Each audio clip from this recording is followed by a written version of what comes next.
സങ്കീർത്തനം 16. ദൈവം എൻ്റെ അവകാശം. ദൈവമേ, എന്നെ കാത്തുകൊള്ളണമേ. ഞാൻ അങ്ങയിൽ ശരണം വെച്ചിരിക്കുന്നു. അവിടുന്നാണ് എൻ്റെ കർത്താവ്. അങ്ങിൽ നിന്നല്ലാതെ എനിക്ക് നന്മയില്ല എന്ന് ഞാൻ കർത്താവിനോട് പറയും. ലോകം വിശുദ്ധരെന്ന് കരുതുന്ന ദേവന്മാർ നിസ്സാരരാണ്. അവരിൽ ആനന്ദം കൊള്ളുന്നവർ അഭിശപ്തരാണ്. അന്യദേവന്മാരെ അനുഗമിക്കുന്നവർ തങ്ങളുടെ ദുരിതം വർദ്ധിപ്പിക്കുന്നു.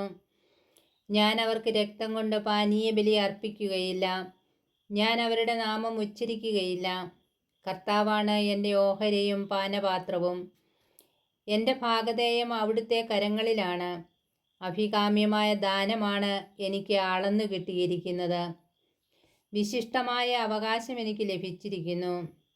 എനിക്ക് ഉപദേശം നൽകുന്ന കർത്താവിനെ ഞാൻ വാഴ്ത്തുന്നു.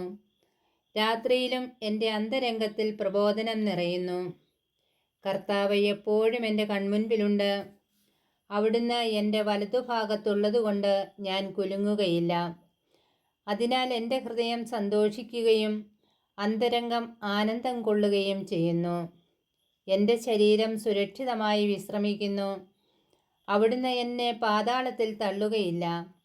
അങ്ങയുടെ പരിശുദ്ധൻ ജീർണിക്കാൻ അനുവദിക്കുകയില്ല. അങ്ങ് എനിക്ക് ജീവൻ്റെ മാർഗം കാണിച്ചു തരുന്നു. അങ്ങയുടെ സന്നിധിയിൽ ആനന്ദത്തിൻ്റെ പൂർണ്ണതയുണ്ട്. അങ്ങയുടെ വലതുകൈയിൽ ശാശ്വതമായ സന്തോഷമുണ്ട്.